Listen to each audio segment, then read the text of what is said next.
అందరికీ నమస్కారం. ఈరోజు మనం ఇంటర్లింక్ ఎకోసిస్టంలో చాలా కీలకమైన ఒక కొత్త పాత్ర గురించి మాట్లాడుకుందాం. అదే ఇంటర్లింక్ క్యూరేటర్. అసలీ పాత్ర ఏంటి?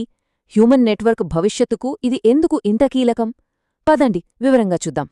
అయితే ఈ ఇంటర్లింక్ క్యూరేటర్ పాత్ర ఎంత ముఖ్యమో అర్థం చేసుకోవాలంటే ముందుగా మనం ఇంటర్లింక్ ఆలోచనా విధానాన్ని, వాళ్ల ప్రాథమిక సిద్ధాంతాన్ని తెలుసుకోవాలి. వాళ్ల దృష్టి తాత్కాలిక షార్ట్కట్ల మీద కాదు, దీర్ఘకాలం నిలిచే బలమైన పునాదులు వేయడం మీద ఉంది. సాధారణంగా బ్లాక్చైన్ ప్రపంచంలో చాలా ప్రాజెక్టులు లేయర్ 2 సొల్యూషన్స్ మీద ఆధారపడతాయి.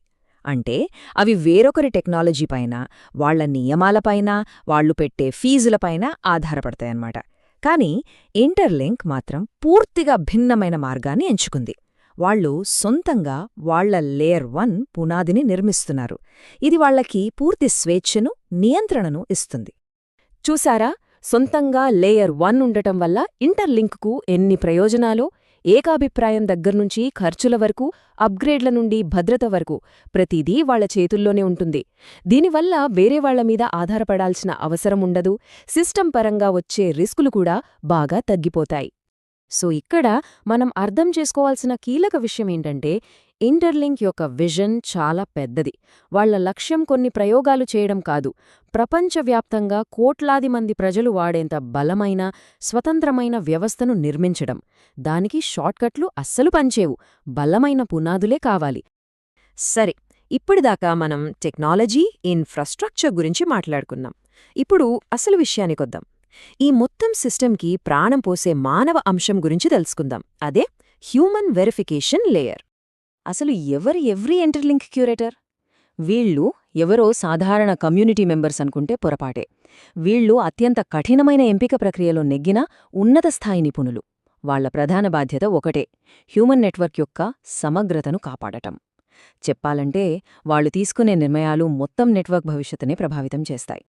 ఇంటర్లింక్ ఫౌండేషన్ ఈ పాత్రను ఎంత అద్భుతంగా వర్ణించిందో చూడండి. క్యూరేటర్లను టెక్నాలజీకి, ప్రజల నమ్మకానికి మధ్య ఉండే ఒక వారధిగా, ఒక కనెక్టివ్ టిష్యూగా చూస్తున్నారు. ఇది వింటుంటేనే ఈ పాత్ర ప్రాముఖ్యత ఏంటో మనకు స్పష్టంగా అర్థమవుతుంది. మరి ఎంతటి కీలకమైన పాత్రకు ఎంపికవ్వాలంటే అర్హతలు కూడా అదే స్థాయిలో ఉంటాయి కదా! ఆ ప్రమాణాలు ఎంత కఠినంగా ఉంటాయో ఇప్పుడు చూద్దాం. అయితే ఆ అర్హతలు ఏంటో తెలుసుకునే ముందు ఒక విషయం గుర్తుంచుకోవాలి. ఇది అందరికీ అందుబాటులో ఉండే దరఖాస్తు ప్రక్రియ కాదు. ఇది చాలా సెలెక్టివ్. అత్యున్నత ప్రమాణాలు, క్రమశిక్షణ ఎవరిలో ఉంటాయో వాళ్లను మాత్రమే ఎంపిక చేస్తారు. ఈ పాత్రకు అర్హత సాధించాలంటే ముఖ్యంగా 6 కీలకమైన దశలను దాటాలి. 1. పూర్తి కేవైసీ, అంటే వాళ్ల గుర్తింపు పక్కాగా వెరిఫై అయి ఉండాలి. 2. కమ్యూనిటీలో మంచి పేరు, ఎలాంటి ఉల్లంఘనలు లేని చరిత్ర ఉండాలి. 3. ఇంటర్లింక్ టెక్నాలజీపై లోతైన అవగాహన ఉండాలి. 4. రోజు సమయాన్ని కేటాయించే నిబద్ధత ఉండాలి. 5. ఎలాంటి పక్షపాతం లేకుండా నిర్ణయాలు తీసుకోవాలి. ఇక 6. వృత్తిపరమైన కమ్యూనికేషన్ స్కిల్స్ ఉండాలి. అయితే ఇవన్నీ ఒక ఎత్తైతే ఇప్పుడు చెప్పబోయేది మరో ఎత్తు. అన్నింటికంటే కీలకమైన చివరి అవసరం ఒకటుంది. అదే ఆపరేషనల్ సెక్యూరిటీ. ఇది పాత్ర స్వభావాన్ని పూర్తిగా మార్చేస్తుంది. అదేంటంటే, ఈ వెరిఫికేషన్ లేయర్ నిష్పాక్షికంగా, సురక్షితంగా ఉండాలంటే ఒక క్యూరేటర్ తన గుర్తింపునెప్పటికీ, ఎట్టి పరిస్థితుల్లోనూ రహస్యంగా ఉంచాలి. వాళ్లు ఆ పదవిలో ఉన్నప్పుడుగాని, ఆ తర్వాతగాని తమ పాత్ర గురించి బయటపెట్టడమనేది ఖచ్చితంగా నిషిద్ధం. ఇది చాలా కఠినమైన రూల్. ఇందులో ఎలాంటి మినహాయింపులు ఉండవు. కాబట్టి దీన్ని బట్టి మనకు అర్థమయ్యేదేంటంటే, ఇది కేవలం ఒక ఉద్యోగం కాదు, ఇది ఒక ఉన్నతమైన లక్ష్యానికి పాటుపడే సంరక్షకులకొక పిలుపులాంటిది. ఈ పాత్రతో పాటు చాలా పెద్ద బాధ్యత కూడా వస్తుంది.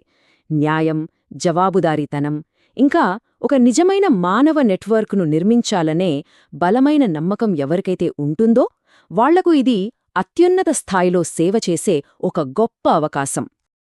కాబట్టి ఈ విశ్లేషణ ముగించే ముందు ఈ ప్రశ్న గురించి ఆలోచిద్దాం.